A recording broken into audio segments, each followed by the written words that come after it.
To the boys from McGill, what happened that winter night in a Montreal skating rink was just an experiment.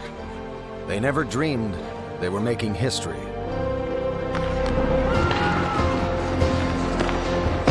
But when the puck dropped, they gave the world its first official hockey match. And in that moment, a new game and a new country made a lifelong bond. We were the nation that was created when the game was created. A game of survival, played against winter. The promise of life in the season of death. It's tough, it's dangerous, it's wonderful.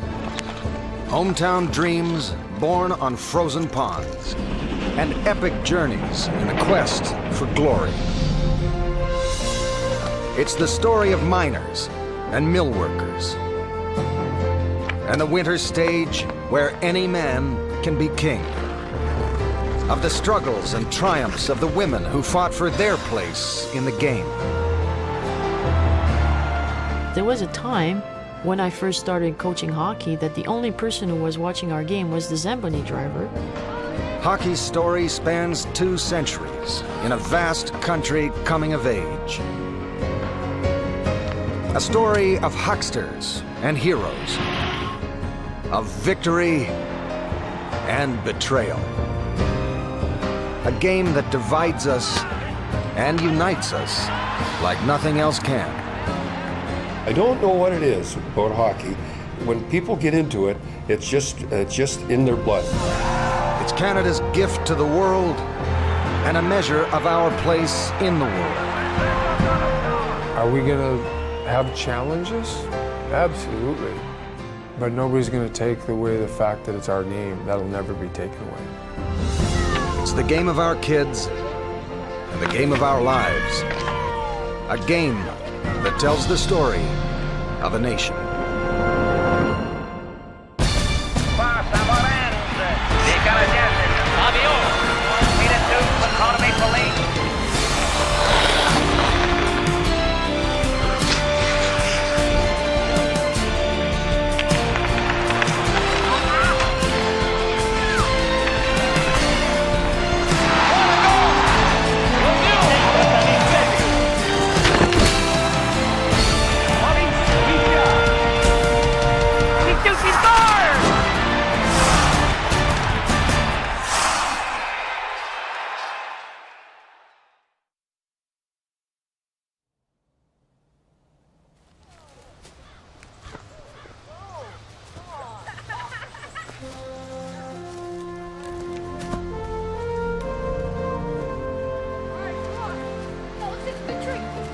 To play shinny, one had to have a good stick, no umbrella handle.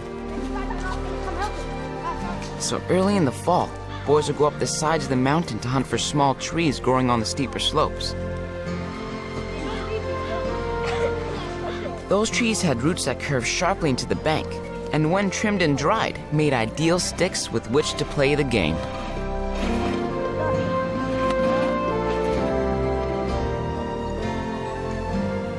Even before Canada was a country, it was a ritual that marked the passing of one season and the beginning of another. Winter, or more precisely, hockey season.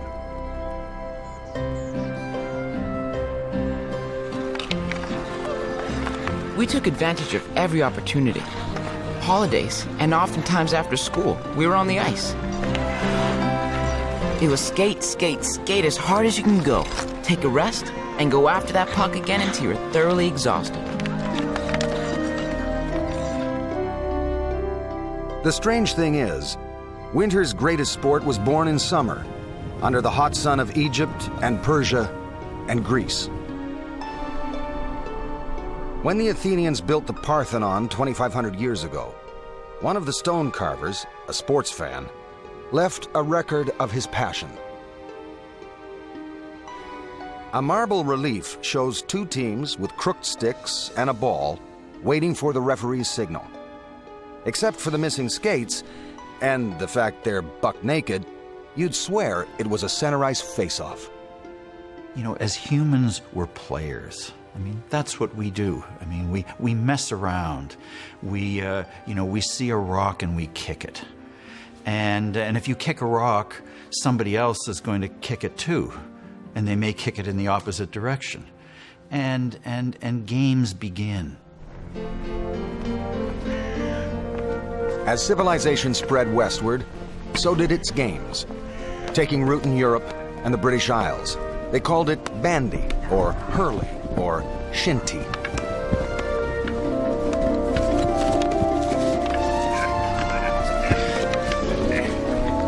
All stick and ball games, all hockey's ancestors.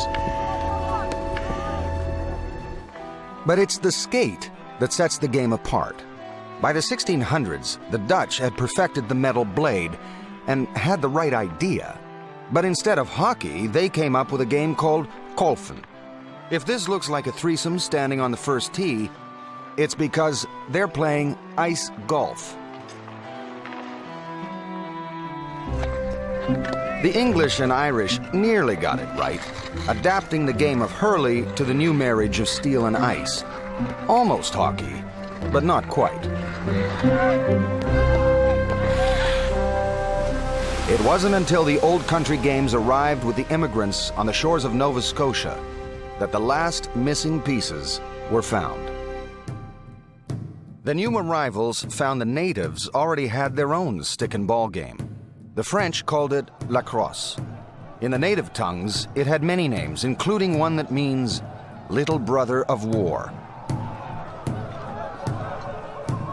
The Aboriginals considered sport as a rehearsal for battle. And consequently, in these games, it was winner take all, literally, sometimes. The opposing players might be killed. They would certainly be roughed up because you wanted to win, because when you were in battle, you had to win or you'd be dead. I think the immigrants saw how seriously they played these games and imitated them consciously or subconsciously when they played their own. A rough game and a rough country. Both are taking shape at the same time. Many will lay claim to the title birthplace of hockey. By the early 1800s, there are stories of schoolboys playing a form of the game on the frozen ponds and inlets of Nova Scotia. And British soldiers from the Kingston garrison are seen scrimmaging on the ice of Lake Ontario. Hockey was not invented, it evolved. But Canada's imprint on it is unmistakable. In 1866, the Star Manufacturing Company of Dartmouth, Nova Scotia, produces a revolutionary new skate, an ingenious design that clamps firmly to a boot with a rounded blade for better maneuverability. For the next half-century, Star skates are the gold standard around the world. Even Leon Trotsky, future leader of the Russian Revolution, longs for a pair. Our relatives and friends, when going to town, would sometimes ask what I wanted. My eyes would shine. "I want Halifax skates," I would cry. But they would forget their promises. I lived in hope for several weeks and then suffered a long disappointment. Star also sells hockey sticks, handmade by Mi'kmaq carvers. They're cut from the hornbeam tree, nicknamed ironwood for its resiliency, or stinkwood, because the sawdust smells so bad. Mi'kmaq sticks sell all over the continent for 45 cents a dozen.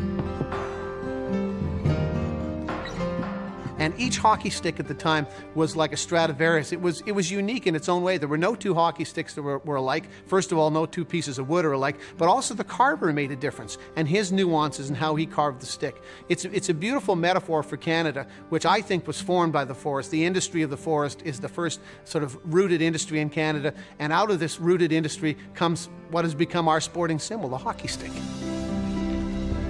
It's the stick that gave the game its name. Perhaps from the old French word hoquet, which means shepherd's crook, or maybe it's from the Iroquois hohi, meaning tree branch. Wherever it came from, it stuck.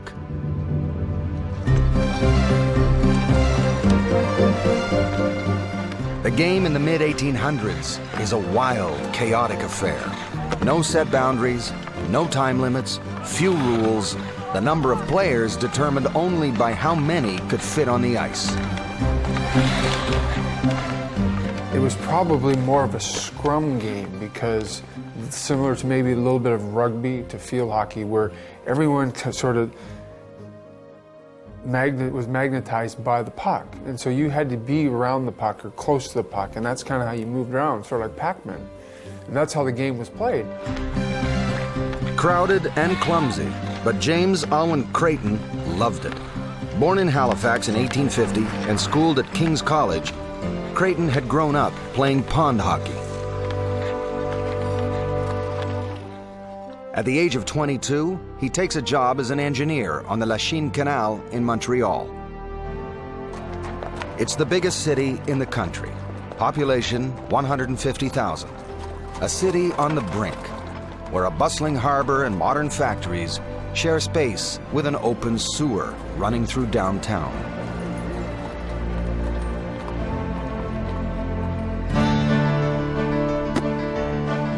Creighton keeps up his skating and takes up rugby, playing for the McGill University Football Club. Their match against Harvard in 1874 is a turning point in the sporting history of North America. New Englanders see in rugby the seeds of a game they'll call football. But James Creighton sees another sport altogether.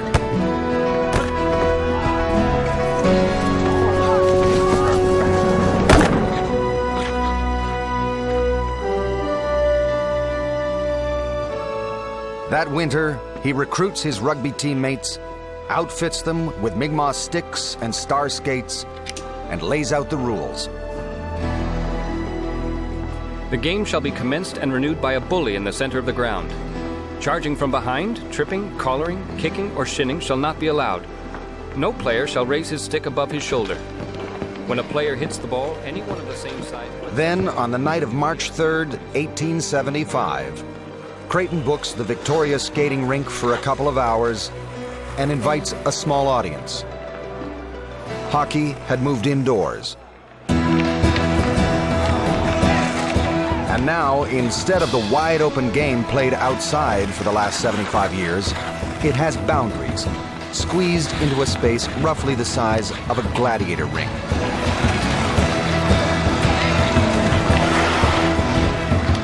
They play by rugby rules, so it's illegal to pass the puck forward.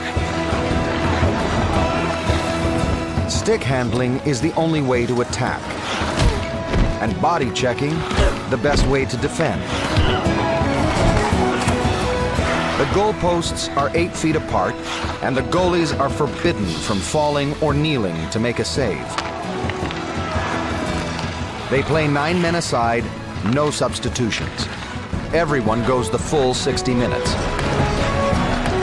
Strange to modernize, maybe, but there's no question it's hockey. God didn't point to Montreal on March 1875 and, a lightning bolt, and suddenly there was this new game. But all the elements have fed together into one place, the biggest city in the country, the most important city in the country, though, Halifax certainly has its place. Everything just mushrooms and explodes from there. I mean, there's no getting around that. Whether you want to say that's the first game or not, it's where the game changes. The score is 2-1, partway through the second half, when the trouble starts. A few members of the skating club had seen enough and wanted their ice back. So the first official hockey game in history is called early because of a fight. Even so young, the game had demonstrated a potent capacity to inflame passions like no other.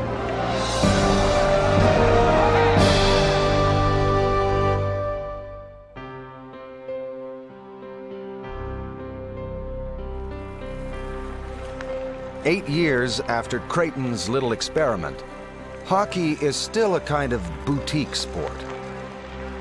The pastime of an exclusive little club of English Montreal gentlemen, most of whom had learned the game at McGill University. There are fewer than 100 league players in the whole country. But like journalist P.D. Ross, they're true believers. Best game I know of, hockey. got my skates, down to the river to play on the ice. Hard work all afternoon. Feeling used up. Too much exercising between hockey and dancing. Determined to quit dancing.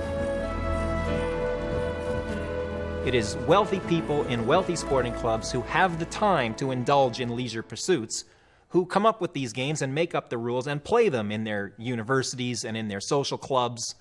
And eventually, the rest of the greater population is exposed to these, and it starts to spread out. But it definitely doesn't come from the ground up. It starts from the top and works its way down to the populace.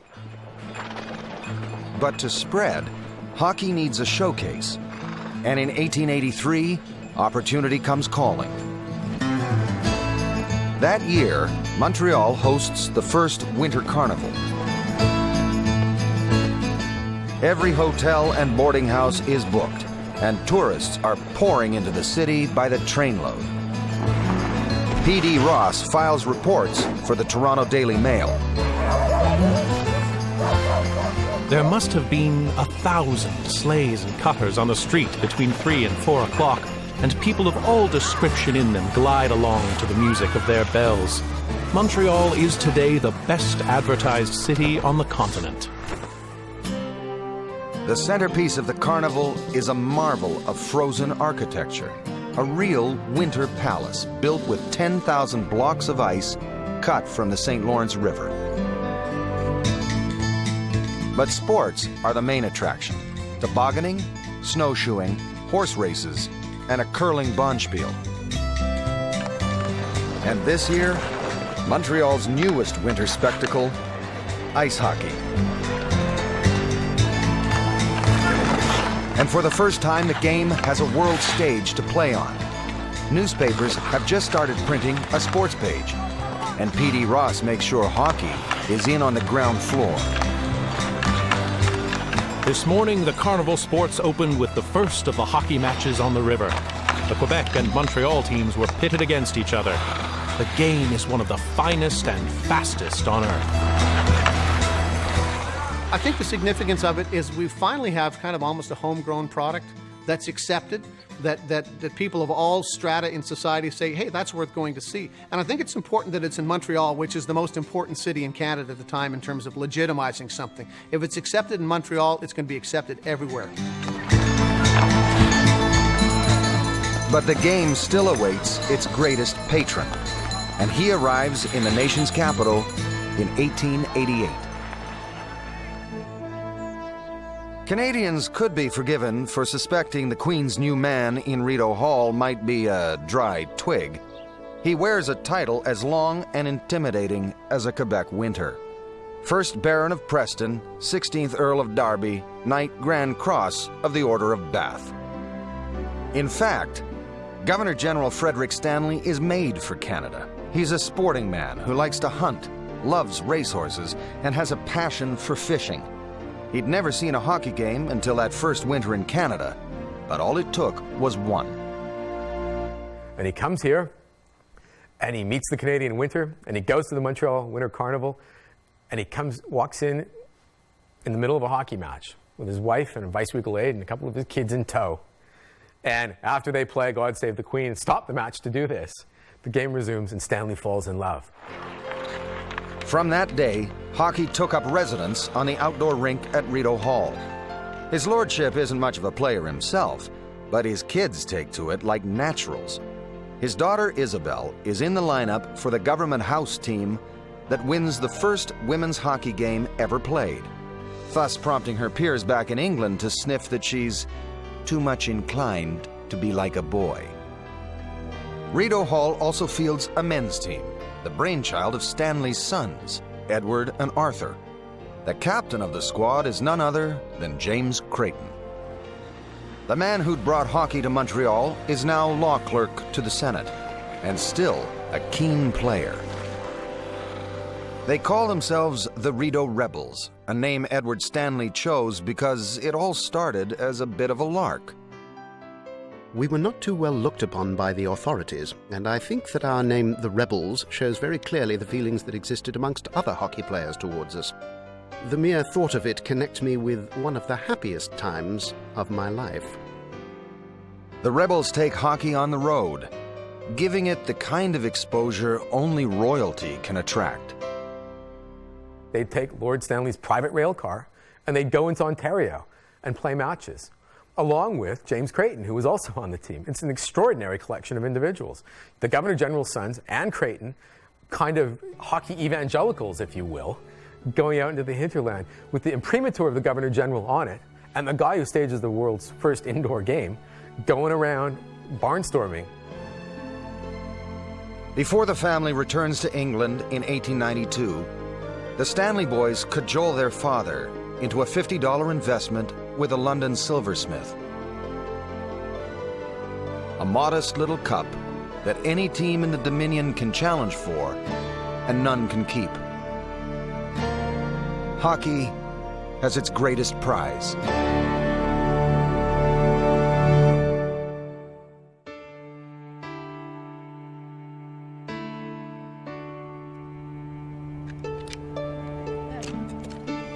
When I was growing up, we lived hockey.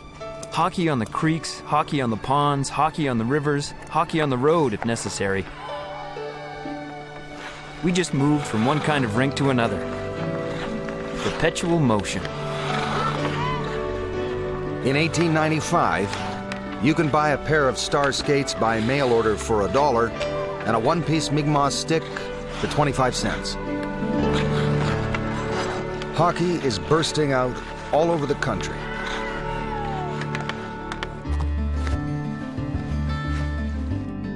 Bankers face off against each other in Regina, plumbers' helpers play in Ottawa, and firefighters in Calgary. The young Jubilees of Dartmouth and the Eurekas of Halifax play for the Colored Championship of Nova Scotia. And the first women's teams are forming in universities in Quebec and Ontario. The CPR had just finished the last 100 miles of track in a steel highway that now links the country from coast to coast. Discounted fares are offered to hockey fans, and local rivalries spill over into contests between cities and provinces. The Winnipeg Victorias had come late to the game, but they have the advantage of winter ice that comes early and stays long. They also have one of the finest athletes in the country. Dan Bain never drank or smoked and claimed he had no time for women. Dan Bain collected championships. He won his first at the age of 13 in roller skating, and they just kept coming. Gymnastics, lacrosse, the pair's figure skating crown, 3 consecutive cycling championships. Dan Bain could win at anything. I couldn't see any sense in participating in a game unless I was good. I kept it a sport just long enough to nab a championship, and then I'd try something else. In 1895, that something else is hockey. Bain answers a help-wanted ad inviting tryouts and wins a spot on the Winnipeg team. By now, the championship is in its 3rd year, and Montreal teams have won the silverware every time. The Montreal Victorias are considered unbeatable. But in February 1896, the Winnipeggers head east to challenge for the Cup, with a Manitoba Free Press reporter in tow. Out from the west go 7 of the Prairie Capital's most stalwart sons to do battle. We have shown that Winnipeg is the curling center of the world, and if the Stanley Cup is brought to the bull's eye of the Dominion, we will have proven our right to be called the hockey center of the world. It realizes the vision that Lord Stanley had. You have a team from the West, which in those days was the hinterland, coming east to play in a big series. You have all sorts of modern inventions which tie the country together, telegraph, the railway, etc. All of a sudden, this vision of Canada is realized in a hockey sense. And we have this Challenge Cup, which represents the championship of Canadian hockey. So Winnipeg comes into the heartland of establishment Canada. It's a phenomenon that no one has seen before. The game is played in the old Victoria skating rink, under the same roof where 21 years earlier James Creighton had first brought hockey in from the cold. But this time, the place is packed to its elegant rafters.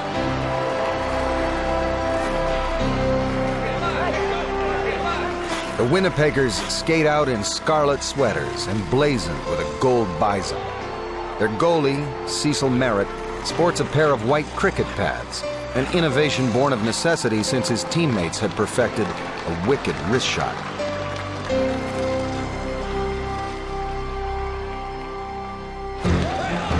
The Winnipeg team plays fast and tough, something Dan Bain is particularly proud of. It was play 30 minutes, rest 10, then play another half hour, and with no substitutions. When we passed, the puck never left the ice. And if a wingman wasn't there to receive it, it was because he had a broken leg.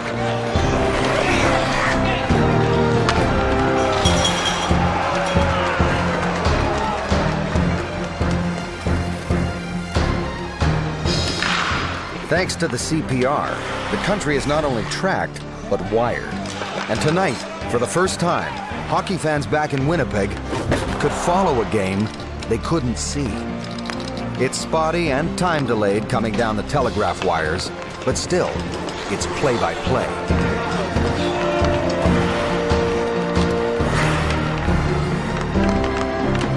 This night, Dan Bain leads the team in penalty minutes and gets an assist on the winning goal late in the second half.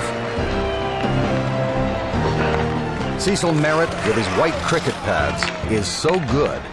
One reporter declares the Winnipeg goal might as well have been boarded up.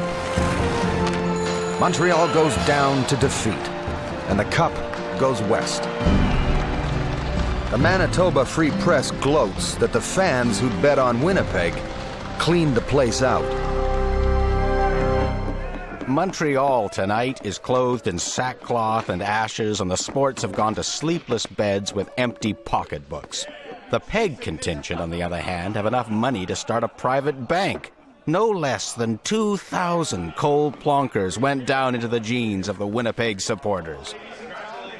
The newspaper also reports that the Stanley Cup holds exactly 2 gallons of beer, thus noting the birth of another fine hockey tradition.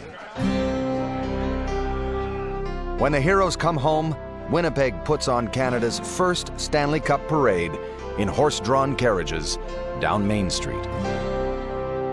The idea of the West is now made real, not only to Montreal hockey players, but to an audience. There is civilization out there, not only that, but it's bringing us things now. And of course, with the opening of the railway, the West becomes even more attractive. These guys are metaphoric for the idea of the West, where you move west and you reinvent yourself. Well, in many ways, they've reinvented hockey. But Montreal would be back stronger than ever. And by now, the first French-Canadian players are coming into the game. They're of the privileged class, men like Louis Hurtubise, the son of a wealthy financier, and Théophile Viau, whose father made a fortune in the bakery business. They'd learned the game in the schoolyards of the classical colleges, taught by the Irish and groomed by the Catholic brothers. It's a route future stars will follow for decades to come. Well, first of all, I always had the feeling that the brothers themselves, some of them were pretty good hockey players.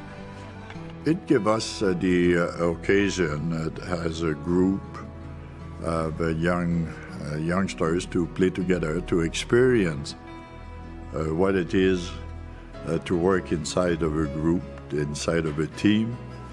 And that's where we started. In 1902, Viau and Hurtubise are called up by the Montreal Shamrocks. They're the first French Canadians to play at the highest level of the game. And it's big news in Quebec. I mean, the Francophone community has wanted for years to have this happen, especially the Francophone press, who see this not only, I see this as a nationalist matter, for the honor of the nation. Hockey culture has taken hold in French Canada. Now, all over the country, new players and new teams are appearing. Lord Stanley's trophy had worked its magic. The competition for it unites the country in a national pursuit. hockey had become Canada's game.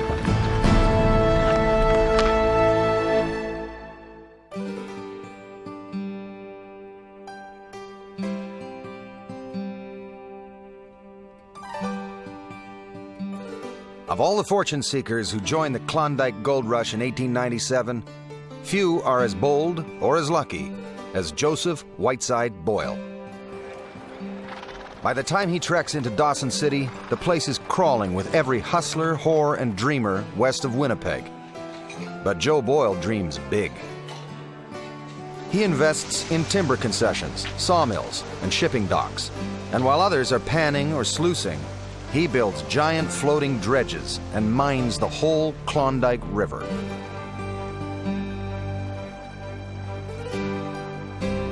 In 1900, the Yukon gives up $22 million worth of gold, and Boyle gets a good chunk of it, fashioning a stick pin from his first gold nugget.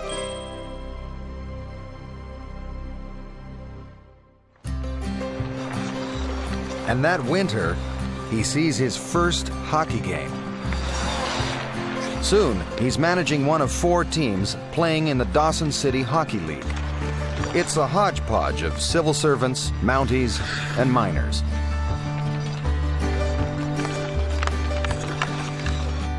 Boyle leads the campaign to build them a world-class indoor rink, complete with its own electric power plant and advertising plastered on the boards. In 1904, Boyle and the Hockeymen of Dawson stack one team with their top players and issue a challenge to play for the Stanley Cup. It's a crazy idea.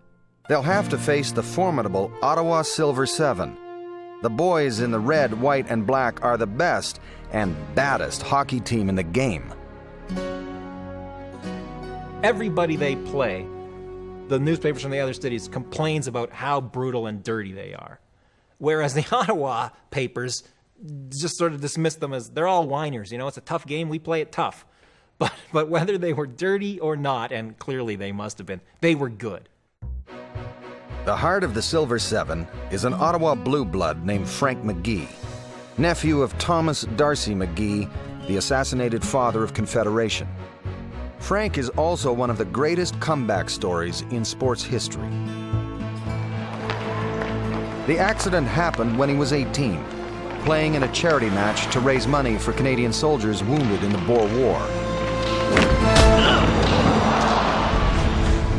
McGee took a puck in the face and was cut so badly, his left eye went blind. Which is an extraordinary loss to him and to the game because he's a gifted athlete. I mean, he can put the puck in the net. Now he can't. He's lost his eye. So he takes a job where 100% vision isn't necessary. He becomes a referee. Close enough to a seat at the table. Misses it. Decides, what the hell, I'll risk that other eye. McGee comes back to play with the Silver Seven, launching one of the greatest dynasties in hockey's record books. In the next 2 seasons, Ottawa defends the championship against the best in the country. The Rat Portage Thistles, the Toronto Marlboros, the Montreal Wanderers, the Brandon Wheat Kings. None can touch the Silver Seven and one-eyed Frank McGee.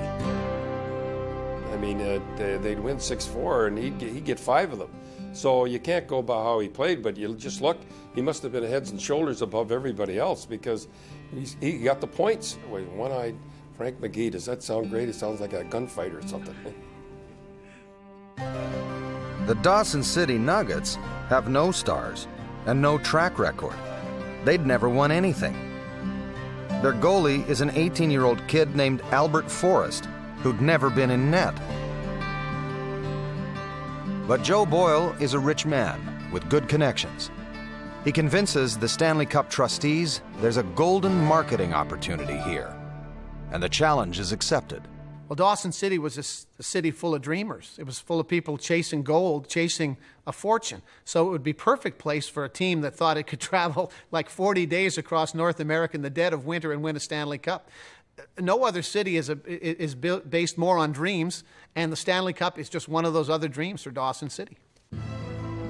On a cold December morning in 1904, the local newspaper sees the Dawson City Nuggets off on the strangest road trip in hockey history. The first stage is a killer dog sled trail. The run of 365 miles over the ice and snow to Whitehorse will put the boys in splendid condition, and they will be long on wind and strength when they lay out on the ice for the biggest hockey trophy under the sun. Thus begins a 4,000-mile odyssey across the country.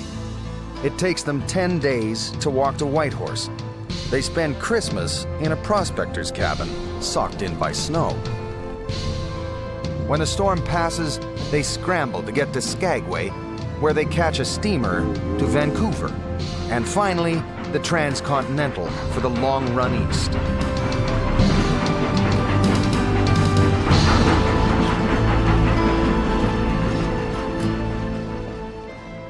Ottawa, January 11th, 1905, special to the Gazette.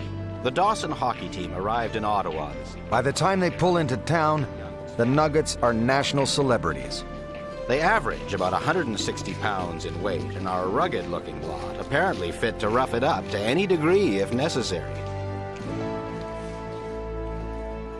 Rugged and wrung out.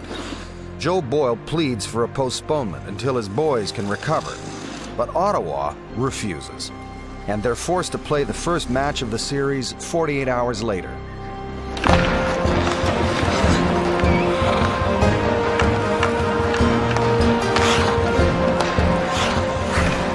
It looks for a while like the Nuggets might make a game of it. But in the end, fatigue takes its toll, and they lose the first game 9-2. Still, Joe Boyle remains confident in his post-game report to the home crowd. It was a great game, and the score is no criterion of it. We have a good chance to win the cup. Every prospect at Monday's game will tell a different story. The next day, one of the Nuggets even suggests that the great Frank McGee, who'd only scored once, didn't look that hot. Big mistake.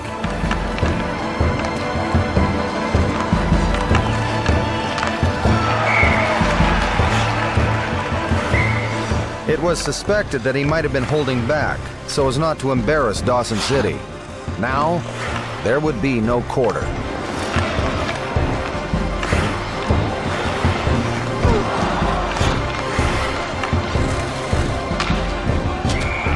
In the second game, McGee is dazzling. He scores 14 goals, including a flurry of 8 in the space of 9 minutes.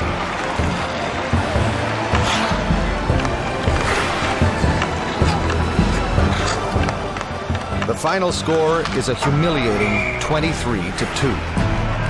The Ottawa newspaper complains that the fans who'd bought tickets were duped. The Dawson City crew is the worst consignment of hockey junk ever to come over the metals of the CPR. The visitors couldn't shoot, couldn't skate. Dawson never had the chance of a bun in the hands of a hungry boy. Only the teenage goalie, Albert Forrest, is spared. But for him, one reporter declares, the score might have been doubled. Still, Dawson City has its name etched on Stanley's Cup, though the Nuggets never get to drink from it. It's a story that defines what the Stanley Cup was. It was a challenge cup. And you could challenge for it from anywhere. And what better anywhere, than Dawson City? I mean, that's about as anywhere as there is in the country. I mean, it didn't matter that they got wiped out, when the games began, but just a perfectly emblematic story. But the next year, the Cup trustees tightened the rules to shut out unproven challengers. Never again would a team like the Dawson City Nuggets get a shot at the title.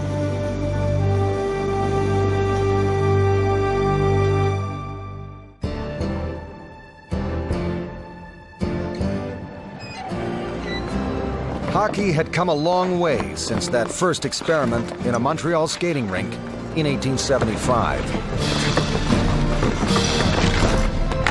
30 years on, the game is faster, more exciting, and a lot rougher. From its genteel roots, hockey has grown into a full-blooded and violent sport. Brawls are frequent, and the stick work so brutal that in 1904 alone, 4 players were killed during hockey games. Utah, I think the hockey's tough in the 70s. You should have seen it then. It was a lot tougher and more violent back then than it is now. So everybody says, oh, this isn't hockey. It was, whoa. That's the way hockey was back then. You better look out if you couldn't be faint-hearted playing back then. But the violence only seems to add to the popularity of the game. Big matches now draw more than 5,000 paying customers. It was starting to become a business, starting to become something where people realized, actually, people want to watch this thing. Hockey sells newspapers, fills taverns, and fuels the betting halls. Everyone is cashing in, except the players. Players see this happening, that money's changing hands all around them, including even in sports betting. And so it evolves at the beginning of the 20th century to the point where they now want to be paid to play and think it is hypocritical not to pay them. They're not bound by any code of amateurism. They see that neither the owners aren't bound by any code of amateurism, so why should they be? Hockey's little secret is out. What began as a pleasant recreation for the leisure class is now a hugely profitable business. And the big paydays are coming. The stage is set for a new breed of player and the rise of professional hockey.